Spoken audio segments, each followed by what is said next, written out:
No system is perfect. Each one has strengths and weaknesses. So you got to pick your poison and choose your benefits. Everyone's talking about China, China, China.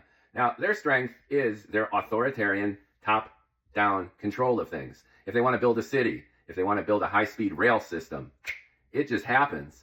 Now, the good news is that shit happens. The bad news is if the decision is wrong, or if the leadership is uneducated or uninformed or horribly biased in a way that's destructive to the country, to the world, then that's just tough shit.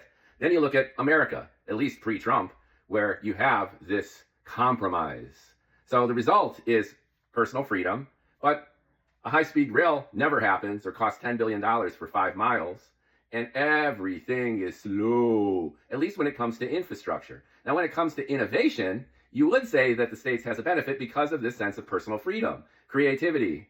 Anyone can start a company. There's competition. But look at what the Chinese have been doing of late with AI, with technology, and even manufacturing. They're taking that top-down approach, and they're just gunning it because they're finding a compromise between that authoritarian rule and the entrepreneurial spirit of open competition. They're walking on that balance beam, and in ways, they're doing great. In other ways, they're tanking. Like their own housing market is the opposite of ours. They overbuilt the shit out of the country, and they haven't been able to get people to live in the cities that they've constructed, while we're here unable to build houses to accommodate our own people. Again, pick your poison, you make your choice, you pays your money. Now, I've been thinking about this, and there's 2 great examples of this in the creative arts that illustrate this same thing. Consider the movies Casablanca and Pulp Fiction. Now, Casablanca just happened as almost an emergent phenomenon, an emergent classic out of the 1940s studio system.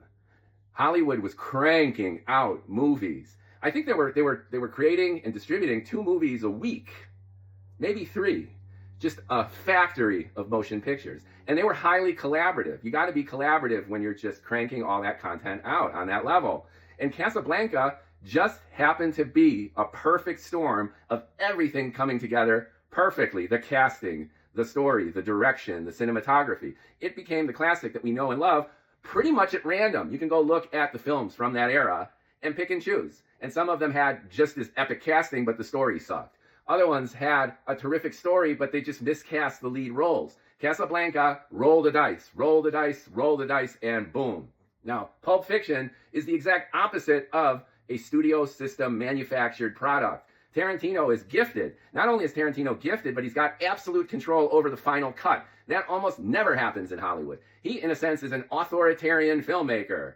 Comes down on high. What Quentin wants, Quentin gets. The result is that you've got an incredibly talented person with a singular vision who assembles that team and they make it happen. It's an enlightened despotism of auteur, directorial, and screenwriting bravado. Now, in the same hands of a moron, the product is garbage. But Tarantino is all that, and his movies in general are all that. Are they all equally great? No, he's uneven, but that's a case where your authoritarian dictator is enlightened. He's the enlightened despot of Hollywood. And I've been thinking a lot about this dichotomy between centralized control and the efficiency that's engendered from that, and this almost random chaos of ostensibly free markets and getting shit done, but doing it almost haphazardly.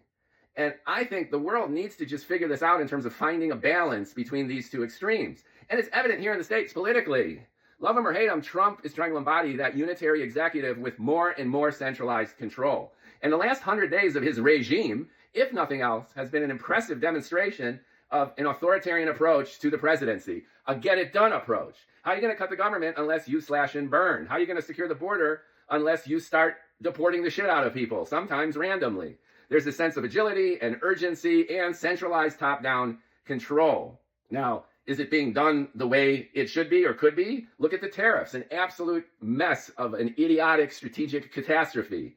But again, it's that top-down approach. One would wish that Trump would have some of the gifts that Tarantino does for filmmaking. It's kind of like a moron in the studio having his way. That's the problem. If you're going to do authoritarian dictatorship, do it well. And if you're going to do creativity, do it well. And finding that balance is just an ongoing exercise in yin-yang, duking it out. There's no real solution to this, just like there's no real solution to life, or even for that matter to understanding the universe. There's always this dynamic interplay between these extremes.